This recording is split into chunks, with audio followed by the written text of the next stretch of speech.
Well, hello and welcome. My name is Martin Lopez from Conscious Choosing, and as always, I'm excited about the webinars we're going to have. I'm especially excited about today's webinar. Today's webinar is called "The Cycles of Failure and Success," and we're going to introduce you to one I think is the cornerstones to conscious choosing for flow. We're going to talk about the regressive and the progressive cycle. And as always, I get my favorite mentor and my favorite author, Hayden. He's the author of Conscious Choosing for Flow, transforming conflict into creativity. I'm so excited. I'm getting Yeah. all.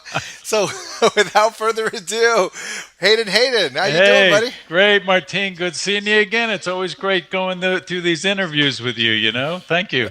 Absolutely. I'm pumped. I'm excited to talk about this. I know that we've been building up to introducing the cycles of failure and success. So let's get into it. Okay, let's do it. So when I'm thinking of the cycles of failure and success, I think of, if I do good, then I'll be successful. If I do bad, I'm going to fail.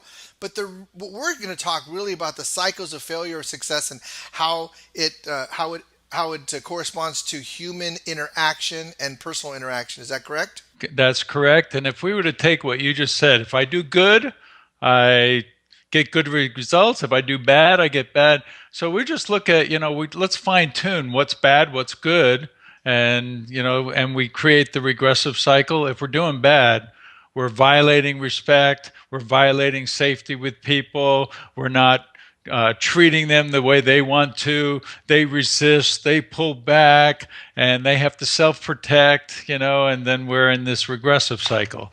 So, yeah, if we're doing good, we're creating the safety and respect for people, and they go, hey, this is good. I'm willing to risk. And they start to say things they wouldn't normally say. And that's where creativity and innovation happens. So just getting back to good and bad, bad, violate safety and respect, good, create safety and respect. Pretty simple. Well, okay. So good creates safety and respect, but we actually say conscious curiosity is how we say good, Yeah. entering into flow. So you went back one step. How do you create that safety and respect? It's using curiosity. If I'm asking you questions, Martine, I go, so what? How does this work for you? And what would you see happen? And I'm asking you questions. I'm drawing your greatness out of you by being curious, and that creates safety because it sends the message I care and I'm interested.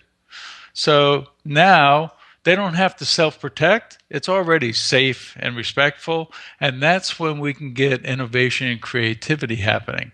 So, yeah, conscious curiosity, asking questions, being curious, that creates the safety and respect that we're wanting and creates the progressive cycle. So when we normally look at conversations, for me, for the most part, what I see is that people are trying to move into, let's say, their own version of a progressive cycle.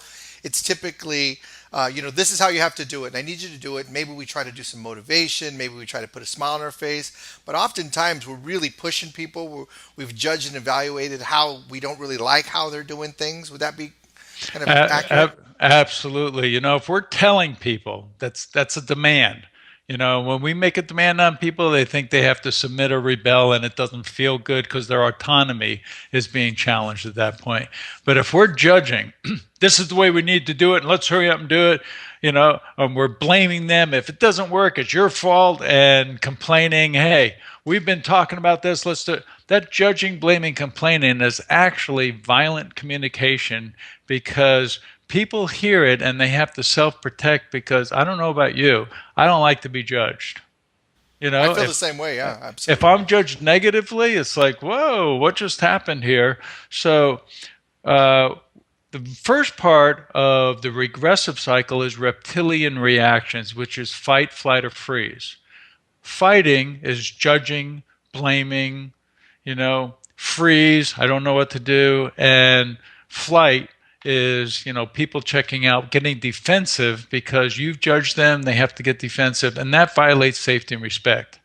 When we're violating safety and respect, people have to self protect, they pull in, and that's where there's low morale and we don't get the best results.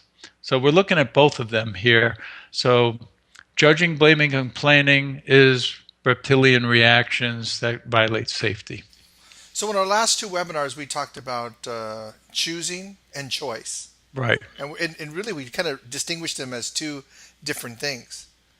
And now we're going to introduce the progressive cycle and the regressive cycle, and that you have a choice on how you can go in either cycle. Is that correct? Absolutely. So it's a choice how you respond to people, or it's a choice how you interact with people. And No, you know, hold on. See, I did that on purpose because people interrupt people.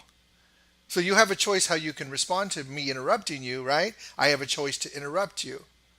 So right. it's always going, isn't it? It's just It's always happening. So, I could use my old New Yorkese and go, "Who you interrupting, man? I'm talking." Or I can stop and listen because you're having something you wanted to say, which was very important, and I could listen to it, and then I can interact with it in a way that works for both of us. It's our choice. If I choose to interact in a way that works for you and me, that's a win-win. If I choose to operate in a way that only works for me but not you, we create a win-lose situation. So yeah, absolutely, it happens. It happens on the fly. It happens immediately, and it's our choice how we respond, how we interact with people. And if we keep it in our head, gee, I'm going to create a win-win here, no matter what happens, you know, and I'm curious. I stay curious. I can shift those reptilian judgments of you interrupting me and stuff into I'm curious. So what's so important to you? And I can be curious and create the progressive cycle, shift from regressive to progressive just by being curious. But what about those people that don't want to do that? That think that that's going to be a waste of time. That listen, listening to you is a waste of my time because every time I talk to you, you say the same nonsense. Listen how violent that is. I mean, Yeah, that's violent right there. Hey, I'm yeah. not listening to you. I'm not sending the message that I care and Uh I huh. want to work with you. You just shut up and do what you're supposed to do. And that's violent. That's And basically we what we're we saying. have to Yeah, self-protect. yeah. So, let's get rid of this violent communication of judging, blaming, and complaining and lashing out at people, all the things that we've talked about in reptilian reactions, and go be more curious and send the message, hey, I want to work with you. I want to create great results with you, and let's collaborate. This is about collaboration. It's not about judging, and Absolutely. that's what we're promoting is collaboration at a whole new level. Absolutely. If I started a company and I hired people to work for my company, the reason I hired them, the reason I have them there is for creating results through these human connections, right? Absolutely. So, can I share a short example with you, a true story? Yeah, please. Last month, I worked with a technology company up in Cleveland, Ohio. And I first started with working with the three co founders who, as I interviewed, I found out that they weren't appreciating each other, they were judging each other, they were self protecting. And so I interviewed, found out what was going on. Then I went up there, met with them, with the three co-founders, and I use a process we train called restorative dialogue, which creates safety around interacting with each other because I speak to you and you tell me what you heard, and I either confirm or I go, no, let me clarify that. And we slow down the process so we're not arguing. And we did restorative dialogue with the three co founders, and it was confirmed what they said by someone else, and then the other person would speak and they would confirm it. So it slowed it down.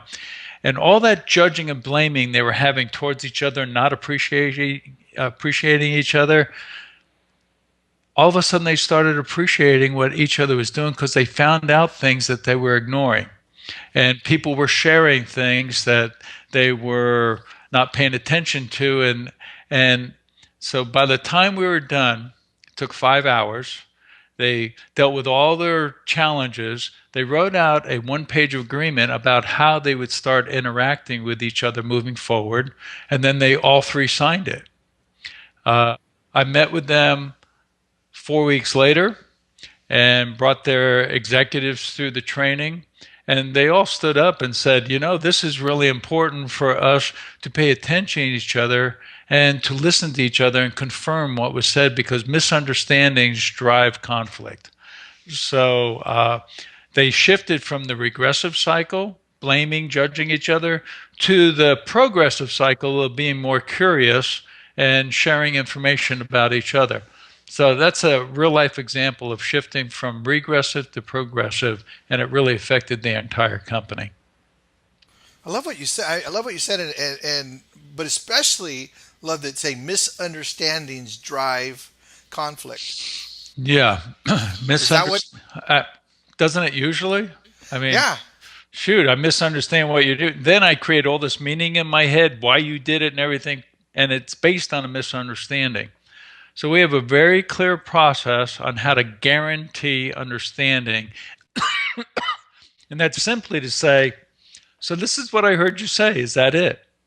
And the people that's so say, simple. yes, that's it, or then, no, that's not it. But we kind of repeat back what we heard and to make sure that we confirmed it so there is no misunderstanding. And, it's a simple, we call it the what I heard conversation. This is what I heard. Sometimes when we're speaking and misunderstanding us, we can flip that and say, so could you tell me what you heard me say?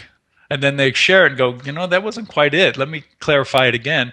And then we guarantee understanding. And it's such a simple process, but we don't always use it. Wow. So if we use misunderstandings, we know that misunderstandings are drawing conflict out, and Uh-huh. misunderstandings put us into the regressive cycle. Would that be correct? Oh, yeah, that's where conflict exists. Misunderstandings, conflict exists, and judging, blaming, complaining, misunderstandings. There's a lot of things. And if we can approach it differently by being curious and guarantee understanding, we eliminate a lot of the conflict in our lives. One manufacturing company that I work with calls it lean communication. Like, what do you mean lean communication? They said because you get rid of all the inefficiencies and ineffective of communication, of misunderstanding, and you get right to the core by addressing needs and feelings attached to them that drive everything we do. And it's so simple and quick. It's lean. Judgment can go on for days and conflict for days, but if you get to lean communication where you don't have all that going on, it just streamlines the process. And that's the progressive cycle. That's amazing. So I'm thinking about lean communication at work, but if you learn how to communicate using lean, you're going to take that home. You're going to take that into all your personal relationships, aren't you? Oh, absolutely. Any conflict exists. If you know how to address the need in the moment, you shift from the conflict to creativity because now you can talk about addressing the need. And that's where conscious curiosity comes in. I'm curious. Are you needing a different level of respect for me than what you're getting right now, Martine? If so, let's talk about it. Let's talk about how you can get that. Now we've shifted from conflict to creativity. Yeah. Pretty simple, but it takes a little while awareness on how to do it. No, it's totally simple, but you have to practice. It Yep, requires practice, right? absolutely. So Awareness. so if we're curious, what's your needs? My needs may be different. What's yours? And how can we address them so that we both get our needs met? We're in a win-win situation, And we're in flow. and we're in flow. Nice. What a concept! It works for you, and it works for me. We're in flow now. I find very few people that don't want to be in flow, right? Most people want Yeah, to be in flow. absolutely, absolutely. Uh, if if they know flow is it's going to work for me and it's going to work for you and we're going to collaborate differently, we're going to get better results. Flow is an important concept for us to operate in. Lean communication, it's about creating a lean flow from production so it flows right into the next. So uh, this company called it lean communication. What they're calling their lean now in their company is flow. Not, oh wow, that's They're great. calling it flow. It's flowing right into the next process. There's no inefficiencies. We're getting it done. So they're translating lean into flow in their communication or in their manufacturing. Wow, that's Yeah. awesome. So let's wind it all up. I mean, what a great interview. I really appreciate this interaction that we have together. They're Uh-huh. really great, and I trust that there's a lot of value that people get out of our conversations. It would be nice if they put it on our Facebook, our Twitter, or LinkedIn, to put it in, hey, listen to this webinar and we got some value out of this. That'd be So great. So I guess you're going to tell them how to connect with us on there, huh? absolutely, Good. absolutely. So if you want to connect with us on Facebook, our Facebook address is Facebook/conscious choosing. On Twitter, we're at C choosing. In LinkedIn, you can hook up, connect with us at Hayden D.M. Hayden, and we love the interaction. We love to interact with you, find out what you think about our videos, our webinars, and let us know how we can serve you. If you want to get a copy of Conscious Choosing for Flow, Transforming Conflict into Creativity, I want to invite you to go to our website, consciouschoosing.com. There's a prompt in there. You can order it right there through Amazon as a Kindle or as a live book. If you order it as a live book, what do they get? What can they do if they get a book, paper book? From our website, they can say who it's to, and I'll sign it to that person. On Amazon, it's not signed, but if they'd like a signed copy, they can order it from our website, consciouschoosing.com. And if you want to bring conscious choosing to your company, to your organization, your group, please get in contact with us. The email is info@consciouschoosing.com, and I'll put the phone number right here next to us. And we look forward to seeing you at our next webinar. Thank you very much, Martine. Appreciate it. You bet. Thank you very much, Hayden. Take care. Bye bye.